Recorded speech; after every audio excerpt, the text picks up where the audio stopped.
This is what our market looks like compared to the rest of the world. That white line is the S&P 500. The lines above us are other major global indexes.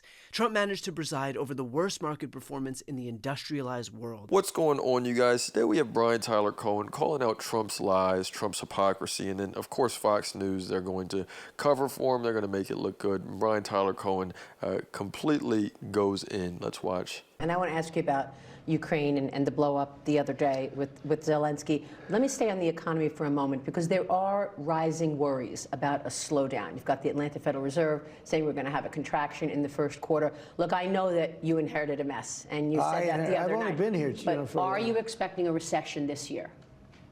I hate to predict things like that. There is a period of transition, because what we're doing is very big. We're bringing wealth back to America. That's a big thing. And there are always periods of, it takes a little time. It takes a little time. But I think it should be great for us. I mean, I think it should be great. So Trump was asked a basic question. Do you think there will be a recession? And keep in mind, this is a guy who swept into office amid promises that he would lower costs on day one. His words, not mine. And yet now, when asked if his administration would usher in a recession, he offered up a whole word salad. But conspicuously absent in his rambling diatribe is one simple word: no. This is a situation where if the answer was no, you'd probably want to say it. And keep in mind, in case you thought that this was some slip of the tongue here for Trump, he's been previewing this repeatedly. Here he is also signaling a recession just a few days ago. Even though those are low-paying jobs, the restaurant jobs and the leisure and hospitality jobs, they had sort of been a proxy for people having disposable money. A couple of days ago, Bank of America came out with their credit card data, and it was scary. I mean, a shocking declines in restaurants, airlines, lodging. Just look at the most recent poll on people who say they're going to go traveling in the next few months. It has plunged. I think the boom times are over. All the free money has been spent. And this is why I have a problem, Steve, with the Federal Reserve and interest rates, because if they look at aggregate data, it looks great. And so but the problem is that if 10% are doing 50% of the buying and everyone else is struggling because of higher rates, it's a no-win situation. In other words, we've got to wait until the richest people in America stumble before. And let's just look at this past month. You know, the market has completely dropped off, has been down a significant amount of points.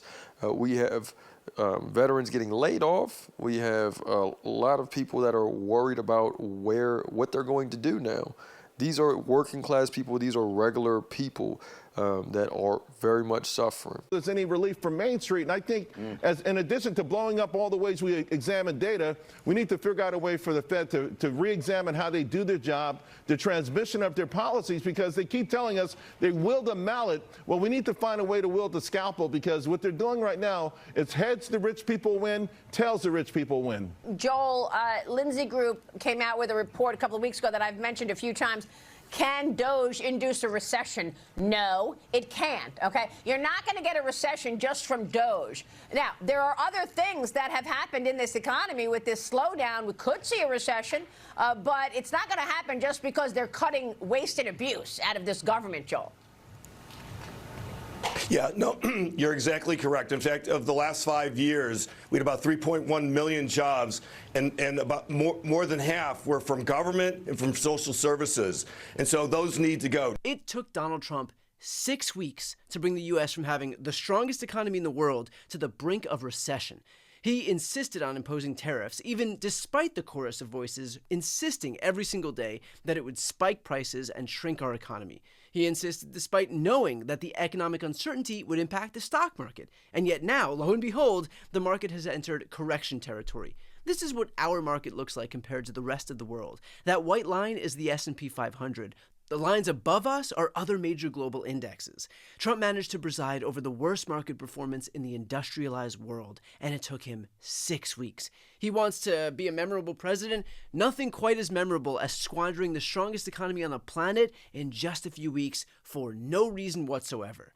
But what's most striking is that Trump ran on lowering costs and getting money back into the pockets of everyday Americans. And yet now, not only are prices increasing for those everyday Americans, but the stock market crashing means that the retirement savings are plummeting as well. Trump was asked about this specific phenomenon. Here's what he had to say. Go ahead. What else? Americans who have seen their retirement accounts fall in recent day are getting very nervous about these tariff conversations. Well, I think the tariffs are going to be the greatest thing we've ever done as a country. It's going to make our country rich again. We have many companies, as you know, auto companies are opening up plants now. We've had 4 or 5 announced already, but many more are coming. And we're basically going to take back the money, or a lot of the money that we've given away over many decades. We've lost our jobs, we've lost our factories. We've lost 90,000 factories. If you guys like this recap, make sure to like and subscribe for more. Since the beginning of NAFTA. It's not that long ago. 90,000 factories, think of that. And we're going to get them back, and they're coming back, and they're coming back in records. Look at what happened with the big chip company, the biggest in the world, by far the most powerful chip company in the world, from Taiwan, and they're going in with $200 billion of money, and they're going to build something that's going to give us 35-40% of the chip market in one company. No, it's going to bring it back, and I think it's going to make us bring us to a level that we've never had before. So he's asked about retirement accounts falling, and his response is that tariffs are the greatest thing that we've ever done as a country. In case you thought that he would learn his lesson and offer up some relief for the economic hardship that he's ushering in, yeah, not so much. But in fairness, let's dig into that for a moment. He's suggesting here that the tariffs are going to help build up domestic industries, and so they're just a necessary evil. But remember, Biden was able to do all of those things that Trump is promising to do, and he didn't need to crash the stock market or launch a trade war to do it. Biden and Democrats passed the Inflation Reduction Act and the Chips and Sciences Act, both of which led to a boom in clean energy manufacturing and domestic manufacturing. They are responsible for hundreds of billions of dollars in investments right here in the United States. And guess what? We didn't need to alienate our allies or spark trade wars or render ourselves isolated on the international community or crash the stock market to do it. But because Trump has the touch of a deranged hyena, he decided that all of those things were suddenly necessary to reach the same outcome that Biden and Democrats accomplished through regular old competent governing. And of course, Republicans recognize what an impending disaster this is, and so they're already taking steps to cushion the blow by, and I hope you're sitting down for this, pinning the blame on the last guy. The president is now, 45 days into his administration. Something like that. We're transitioning from Bidenomics and this terrible economy that was delivered by the last administration. It takes a while to turn that ship around, but we are doing that. And the Congress is working to codify all the executive orders that the president is doing. Right, we gotta transition out of that terrible economy. Except, let's think about this for a second. When it comes to the stock market... And not only are we creating economical hardships for our own people, we're also creating external enemies, and whether or not anything happens is not necessarily the point. But the fact is that as an empire, we are really showing that we're not liked around the world. The world is starting to realize that we're crumbling a little bit here and there, and we're sort of shaken up a little bit. That Biden was presiding over, not only was it not weak, it was at a record high during Biden's term. Or how about Trump's weak jobs report? He added only 151,000 jobs in February, not even half of what the average monthly job creation was under Biden at 336,000. And finally, with regard to everyday costs, something that Trump claimed to care a lot about during the campaign, think about what happens when tariffs on every good coming into the U.S. from Mexico and Canada and China will do. Think about what happens when they impose retaliatory tariffs. Prices on everything go up, from food to pharmaceuticals to lumber to cars and auto parts to electronics to clothing, meaning not only is the inflation that lost Kamala in 2024 not going to subside, it is being exacerbated by Donald Trump's own administration's policies.